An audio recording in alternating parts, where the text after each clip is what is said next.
you? I'm good. How are you, Mohit? I'm fine. Today we have Dr. Lajwanti from Sindh Government Hospital, Korangi 5. And the reason why she is here is to ask some questions related to gender and our profession, what she faces in her profession about gender biasness. So, are you ready for the questionnaire? Sure. And are you comfortable? Yes, I am. If you want any question to be skipped, you can ask for, or if you feel any personal experience or personal information I'm asking for, you can ask me to skip that. Sure. Thank you so much. Basically, I want to ask you a very first question, which is इस gender में कौन सा इस profession में कौन सा gender ज़्यादा है? According to the research, if you are talking about the research, or if you are talking about the community in which we are living, right now अभी हमारे पास फीमेल थेरेपिस्ट ज़्यादा हैं as compared to the male. ये तो एक research के बारे में, अगर रिसर्च के हवाले से भी देखें तो 2009 एंड 10 में जो रिसर्च हमारे पास हुई थी, तो उसमें भी ये था कि जो उसके बाद के ईयर्स हैं, जो करंट ईयर है, उसमें हमारे पास फीमेल फिजियोथेरेपिस्ट ज़्यादा थी as compare to the male. Okay. Please share us some history about your this journey. How and why did you choose this profession? Okay, it was not. I will say, it was not decided. It was not in my plan of career, but fortunately I got this profession, and now I'm working as a physiotherapist over there in as you said, Sindh Government Hospital. And Right now, are you enjoying this profession? more often, yes. Yeah. So do you believe that gender plays a role in the career opportunities available to physiotherapists? If you are if you are talking about like nationally or internationally, there's a difference. If we are talking about the international level, we doesn't see any challenges. But we are living in an Islamic state, we face a lot of challenges. If I'm sharing a personal experience, there was a male patient जिसको treat करना था. I was available and male therapist was available, but at that time male therapist कोई और patient treat कर रहे थे. तो he just came to me and said कि डॉक्टर आप ही मुझे देख लें. So yeah, तो हमारे पास जो होता है ना, फीमेल के साथ ज़्यादा कंफर्टेबल हो जाता है कोई भी जेंडर, मोर ऑफन इधर मेल इधर फीमेल और इधर एनी अदर जेंडर. हमारे लिए पेशेंट है. सो इट्स लाइक हमारे लिए कम चैलेंजेस होते हैं as compare to the male के लिए फिर एक आ जाता है कि फीमेल्स जो है बहुत देर से कंफर्टेबल होती हैं, या तो पहले ही मना कर देती है दिन कि भाई हमें नहीं दिखाना, हमें किसी फीमेल से ही ट्रीट करवाना है. So yeah there are some of the challenges they face. All right. Have you personally encountered any gender-related biasness or stereotypes in your practice as a physiotherapist? Like while choosing this profession or going into this institute hospital, or you preferred more than a male, or it was like a equal balance? See, where I am working right now, I don't know how I was selected. I even don't know, because there was a single seat available over there. वहाँ मैं एक ही therapist हूँ, covering the whole 3 floors and all the ICU, PICU, NICU. That's the hospital in which we have the peds section and neonate section. But if you are talking about the preference, that depends on more often your skills. Interview तो बहुत लोगों का हुआ था, उसमें mail भी थे female भी थे. आपकी जो वर्बल स्किल्स हैं, आपकी जो हैंडलिंग स्किल्स हैं, आपकी जो कम्युनिकेशन स्किल्स हैं, वो बहुत बड़ा रोल प्ले करती हैं. कहीं भी आपको जॉब सेटिंग में, कहीं भी प्रोफेशनल आप कहीं भी जा रहे हो, अपने आप को रिप्रेजेंट करने में आपको बहुत ज़्यादा हेल्प करती है. तो या शायद मेरी स्किल उनसे अच्छी थी, तो इस वजह से शायद हुआ है. बाकी जो मेल का आप कह रहे हैं कि भाई मेल को क्यों नहीं लिया, अगर आप ये क्वेश्चन करें तो that's their call, their decision. शायद उन्होंने इतनी कॉम्पिटेंसी नहीं थी, या उन्होंने देखा कि भाई आई वॉज मोर कॉम्पिटेंट, इसीलिए उन्होंने मुझे हायर करना ज़्यादा प्रेफरेबल समझा. और एज आई सेड कि भाई फीमेल्स जो हैं उनको कम चैलेंजेस देखने पड़ते हैं एज कम्पेयर टू मेल. हमारे पास जो बच्चे भी आ रहे होते हैं ना, जो फीमेल बच्चे, उनकी माओ का और उनके फादर्स का भी यही होता है कि इनको कोई फीमेल ट्रीट करे. हमारे पास जो बच्चे आ रहे हैं, they are like 14 years old up till 14, तो प्यूबर्टी बच्चों की स्टार्ट हो जाती है. तो उनकी मदर्स की भी यही कंसर्न है कि भाई आप अगर देख लें तो फीमेल बीइंग अ फीमेल, तो यस, यहाँ आपको जेंडर में बाइसनेस मिलती है। सो इट्स लाइक कि बच्चे और जो फीमेल्स हैं वो ज़्यादा मेल के साथ कंफर्टेबल हैं। नो, इसकी वजह से मेल को ज़्यादा कम प्रेफर किया जाता है फीमेल को ज़्यादा।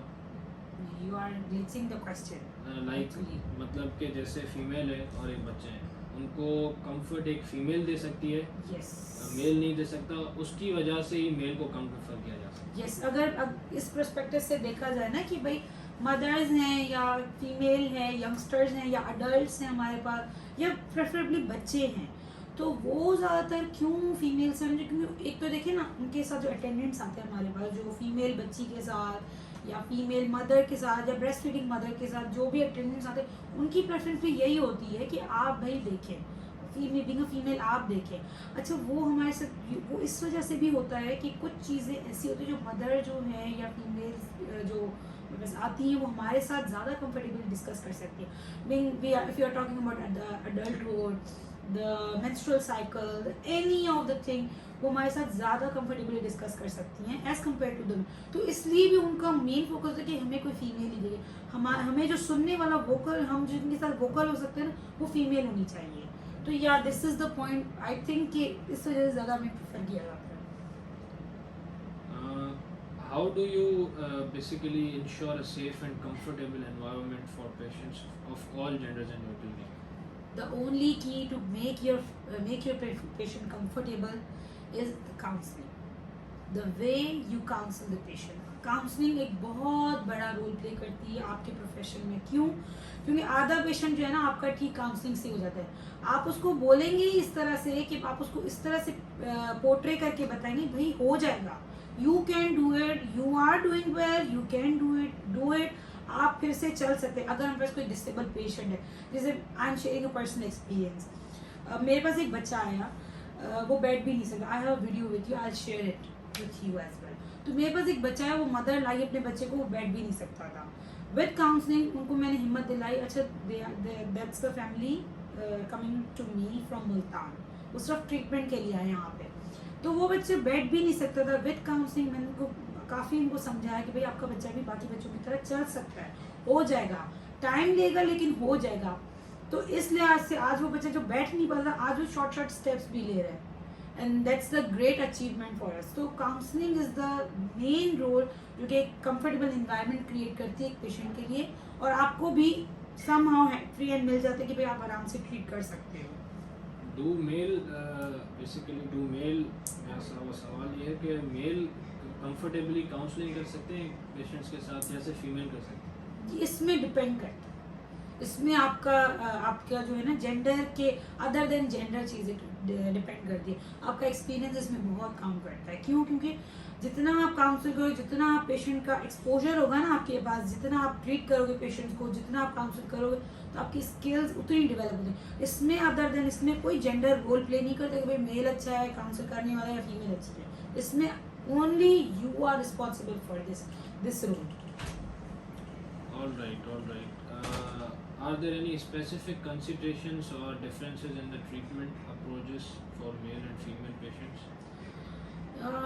If you are talking about approaches, एक ट्रीटमेंट है भाई, एक कंडीशन है, उसको ट्रीट ही एक ही तरीके से करेंगे तो आप उसको मॉडिफाई तो नहीं कर सकते। अच्छा, उसको चेंज नहीं कर सकते, लेकिन हम मॉडिफाई ज़रूर कर सकते हैं। अब ट्रीटमेंट है भाई, एक पेशेंट आ रहा है हमारे पास, उसका शियाटिक नर्व का ट्रीटमेंट है, उसको उस पेशेंट को हमें SLR करवाना है, उसकी टांग ऊपर उठनी है, अदर देन मेल और उसका ट्रीटमेंट ही यही है।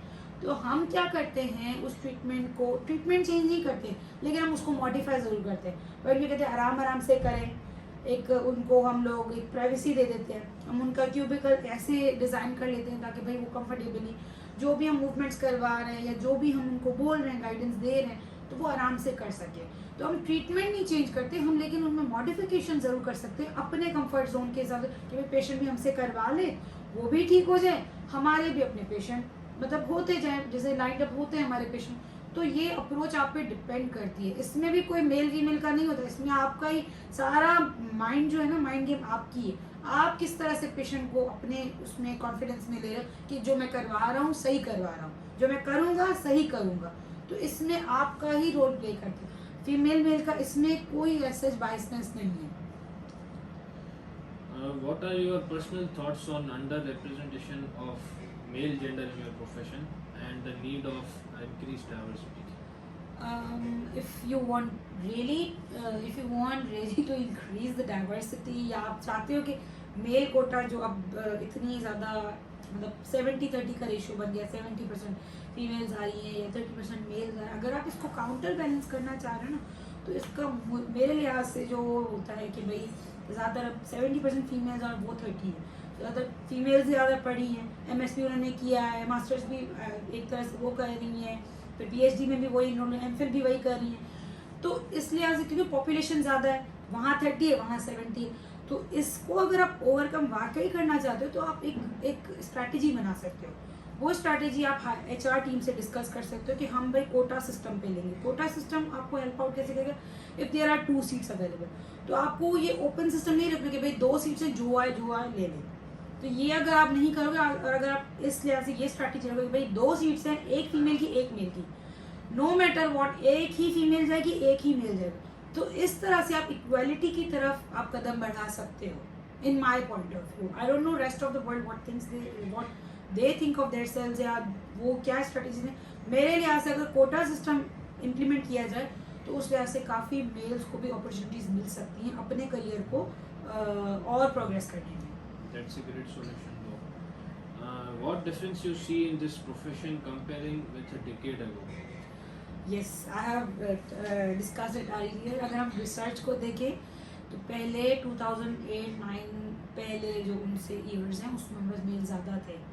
रीज़न इज़ वाई कि हमारे पास फीमेल ज़्यादा पढ़ती नहीं थी, बैरियर्स बहुत ज़्यादा थे, भाई शादी हो गई, बच्चे हो गए, अब बच्चे घर ये सब तुम्हें संभालना है, मेल जाएगा। जो हमारा पहले का कॉन्सेप्ट होता था भाई मेल जाएगा कमाने, फीमेल घर पे बैठेगी, चलो पढ़ भी ली तो घर पे बैठ जाएगी, कोई मैं से जॉब करने की ज़रूरत पड़ी तो फिर देख लेंगे। लेकिन by the research of by the survey of 2009 and 10 देखा गया कि there was a drastic change in the gender inequality. क्यों? क्योंकि वहाँ पे अब एक ऐसा चीज़ स्टार्ट हुई कि फीमेल ज़्यादा ऑप्ट करने लगी कंपैरिजन टू द मेल। वो क्यों था? वो इस वजह से कि पहले जैसे मैंने पहले ही बताया कि भाई पहले फीमेल्स के पास बहुत सारी रिस्पॉन्सिबिलिटी, अब हर घर में नैनी आ गई, भाई फीमेल्स का आधा काम हाउस हेल्प ने कर लिया, आधा काम नैनी ने कर लिया, तो अब फीमेल घर पे क्यों बैठे? तो ये एक मेन फैक्टर है मेरे लिहाज से जिसने काफ़ी इफेक्ट किया है इस चीज़ को। और रीज़न भी है क्योंकि ज़्यादातर फीमेल्स मेडिकल में ही जाती हैं, जो आपको सबको पता है। तो ये रीज़न भी हो सकता है कि लोग जो है ना फीमेल, ये एक तो ईजी एक फील्ड है हमारे पास, एक आ गई है हमारे पास, तो ये फीमेल ज़्यादा इफेक्टिवली कर भी रही हैं क्योंकि जॉब आवर्स हमारे पास कम होते हैं। स्पेसिफिक टाइम के लिए हमारे 8 आवर्स की ड्यूटी, भाई 9 to 5 की है, चलो भाई करके चले गए आप, 5 बजे आप जानो, आपकी पर्सनल लाइफ, प्रोफेशनल लाइफ आपकी 6 आवर्स 7 आवर्स 8 आवर्स से ज़्यादा नहीं। किसी भी ऑर्गेनाइजेशन में आज के टाइम में अगर मैं बात करूँ, नॉट इवन जो वेल नोन ऑर्गेनाइजेशन, वो भी 8 आवर्स से ज़्यादा एक फिजियोथेरेपिस्ट को नहीं रखती है। तो that's the plus point for them कि भाई हम कहीं जा रहे हैं, स्पेसिफिक आवर्स के लिए जा रहे हैं, फिर वापस आके घर को संभाल रहे हैं। तो ये काफ़ी एक चीज़ जो है ना, इनको एक सपोर्ट मिल गई, इसी वजह से शायद फीमेल ज़्यादा ऑप्ट कर रही हैं और मेल्स जो है वो कम आ रहा है। वैसे भी प्रेफरेंस जैसे आपको पहले मैंने बताया कि फीमेल को ज़्यादा दे रहे हैं आजकल। Alright, that's a great change. Though from a 10 years perspective, course, it's yes. like a minimum of women then being a maximum of women. Yes, in a of profession. course. अगर हम इस लिहाज से भी बात करें कि वुमेन की एम्पावरमेंट बहुत ज़्यादा इससे रेज हुआ है, इनमें इनको एक डिसीजन मेकिंग का पता चल गया, इनको नो हाँ हो गई है कि भाई हाँ हम कहाँ लाएंगे, कहाँ हम स्टैंड कर रहे हैं। पढ़ के सिर्फ घर पे तो नहीं बैठना है ना, आप चाहोगे कि आपकी जो बेटर हाफ हो या आपकी जो बहनें हों, आपकी जो अम्मी एक टाइम पर, आपकी बहनें, आपकी आने वाली जनरेशन वो टाइम गुजरे। ऑफ कोर्स नॉट, हर कोई कहता है कि मेरे जो सिबलिंग्स हों, मेरे जो बेटर ऑफ हो वो मुझसे ज़्यादा अच्छा ऑप्ट करें, अगर आप इतना वाकई इतना लिबरल हो उस मामले में, तो yes it's a good thing, it's a good sign do. Alright, are there any specific challenges or consideration in providing physiotherapy services to individuals with gender-specific medical condition? For me, like if I'm talking on individual basis, अगर आप मेरा experience पूछ रहे हो तो मेरे लिए patient है, इधर मेल इधर फीमेल, इधर अदर देन मेल और फीमेल, कोई भी जेंडर हो, मेरे लिए पेशेंट, और मैंने ट्रीट भी की है इस तरह के पेशेंट। हाँ, चैलेंज वहाँ आता है जहाँ आप जेनाइटल कंडीशंस को ट्रीट करें। अब मेरे पास एक पेशेंट है, फॉर एग्जाम्पल फीमेल आ रही है एक वजाइनल कैंसर के साथ, अब वो कहाँ आप ट्रीट करवाएगी आपके मतलब एक मेल सर्विस से? Of course not. इसी तरह से अगर एक मेल आ रहा है प्रोस्टेट कैंसर के साथ, अब वो मेरे साथ कितना कंफर्टेबल, कितना भी मैं उसकी काउंसलिंग करूँ, कितना भी मैं उसको कंफर्ट जोन दूँ, लेकिन वो उसका कहीं ना कहीं एक माइंड में चीज़ होता है कि भाई हाँ, there is something that is missing out, या मैं एक मेल को आराम से बता सकता हूँ।